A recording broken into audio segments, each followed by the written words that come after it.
Cumanya bezanya incubator kita ni bila kita buat sendiri, dari segi maintenance semua kita tak ada isu. Saya dah sebelum saya buat incubator ni saya beli juga.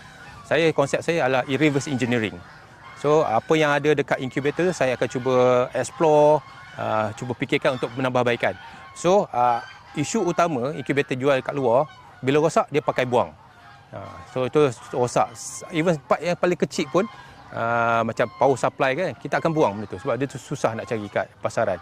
Yang keduanya, kalau yang incubator besar ni, kita terlampau bergantung pada syarikat ni untuk datang untuk repair. So mungkin mengambil masa berbulan-bulan. So bagi yang penternak yang menjual unggas ni, masa itu adalah duit lah.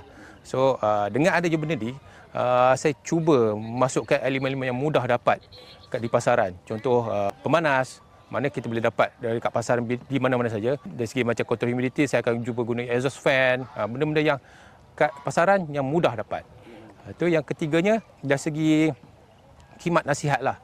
Saya rasa kalau bila kita dah jual barang tu, benda ni lah yang paling penting lah.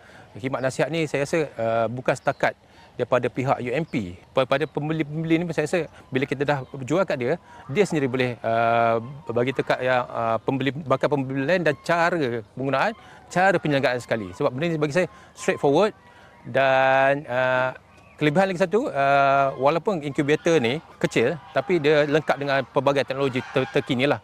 Dapat ada IoT. Contohnya bila ada penetasan, ada satu kamera akan detect pergerakan telur ni, pergerakan anak dalam telur tu. So kita dapat tahulah, dia akan detect melalui telefon. So dia menjimatkan masa lah.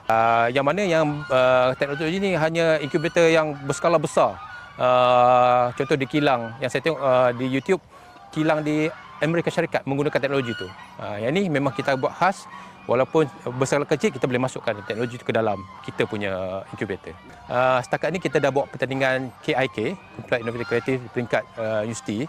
Kita dapat tempat yang ketiga lah dan mendapat anugerah emas sebab teknologi barulah kiranya, improvement pada teknologi ini. Setakat ni hanya itu sahaja pertandingan yang kita masuk, tetapi dah untuk incubator kita dah mendapat pelbagai geran lah untuk kita meneruskan penghasilan incubator ni.